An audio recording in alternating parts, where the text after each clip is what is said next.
তো আমরা বন্ধুরা তোমরা কেমন আছো, চটপট করে চলে এলাম কিন্তু মুভি রিভিউ করতে। তা হলো রেড 2। অলরেডি কিন্তু আমি দেখে এসেছি রেড 2।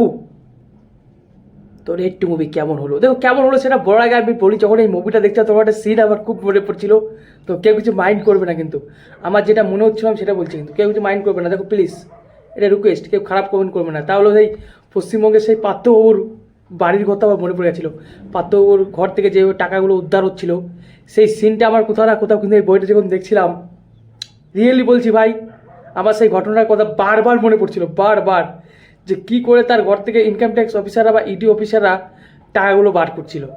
মা কালী দিব্যিতে বলছি বন্ধুরা, আমার বারবার ওই ওই জিনিসটাই মনে পড়ছিল, যে এইভাবেই বার করা হয়েছিল, এইভাবেই বার করা হয়েছিল। তো বুঝতে পারছো মুভিটা কেমন হয়েছে। মুভিটা ভাই অসাধারণ লেগেছে। এবং তোমাদের বলে দিই, যারা পার্ট 1 দেখোনি, সেই পার্ট 1-এর মতনই কিন্তু হিস্ট্রি, কিন্তু এখানে একটু স্পেশাল হিস্ট্রি দেখানো হয়েছে।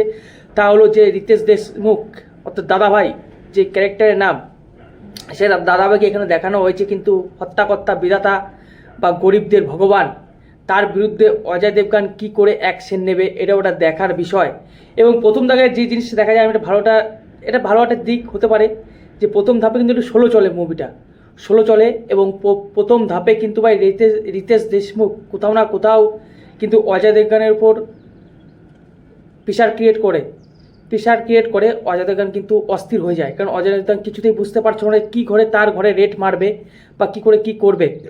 তো সেই ক্ষেত্রে কিন্তু আবার সেকেন্ড ধাপে দেখা হয় যে কীভাবে অজয় দেবগান তার বুদ্ধি খাটিয়ে একটা চাল দিচ্ছে, আর রিতেশ দেশমুখ এখানে কিন্তু ধরা পড়ে যাচ্ছে এবং সে রেগে যাচ্ছে কোথাও না কোথাও। কিন্তু হেভি ইন্টারেস্টিং। এবং এটা শুধু আগেই বলে দিচ্ছি, প্রথম পার্টের মতন শুধু যে বলবে যে দরজা খোলো আমরা রেড করতে এসেছি, সেরকম কিছু নয়। কারণ এই ট্রেলারে দেখানো হয়েছে, তোমরা ইতিমধ্যে দেখেছো, একবার কিন্তু অলরেডি তার বাড়িতে রেড হয়েছে এবং কিন্তু কিছুই পাওয়া যায়নি। তাহলে এবার এখানে কিন্তু একটা বুদ্ধির খেলা আছে, যে বুদ্ধির খেলাটা আমি বলছি না, সেই বুদ্ধির খেলা দেখার জন্য তোমাদেরকে যেতে হবে সিনেমা হলে।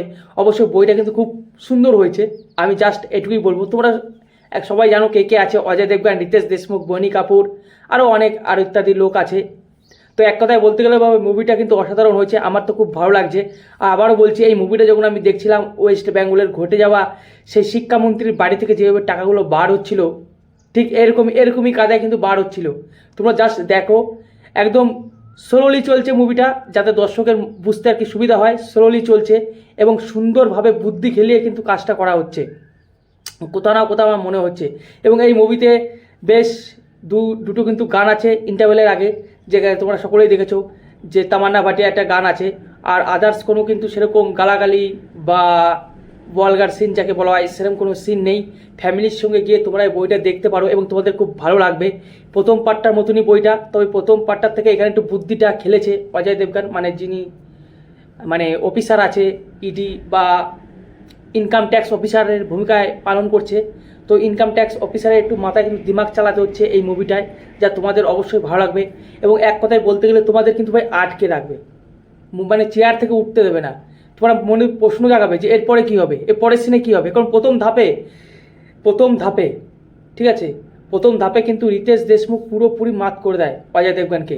তোমরা জাস্ট দেখো একবার, তোমাদের খুব ভালো লাগবে। আর আমরা জানি রিতেশ দেশমুখ যতবার ভিলেনের অভিনয় করেছে ভাই, ততবার দর্শকের মন জয় করে ফেলেছে।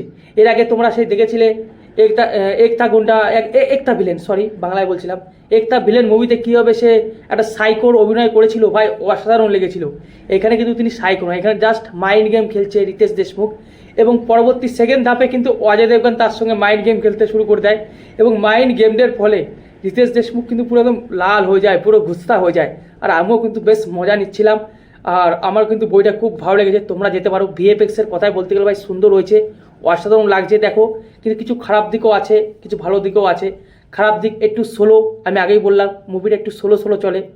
আর সেরকম তো আমার সেরকম খারাপ দিক তো কিছু দেখলাম না। আর একটা খারাপ দিক, ওই প্রথম যে পার্ট আছে সেরকমই হিস্ট্রি, সেরকমই গল্প, শুধু এখানে কিছু নতুন কিছু সংযোজন করা হয়েছে, তা হলো বুদ্ধির খেলা। কারণ প্রথমবার করে কিছু পায়নি তার ঘরে, পরের বার হয়তো পাবে। তোমরা যাও, দেখে আসো, তোমাদের খুব ভালো লাগবে। আর যে রেটিংয়ের কথা বলো, 5-এর মধ্যে আমি 3 রেটিং দেবো। তো আমরা বন্ধুরা রাখছি। অবশ্য তোমাদের যদি ভালো লাগে একটা লাইক করে দিয়ে আমার পাশে থেকো, এরকম আরও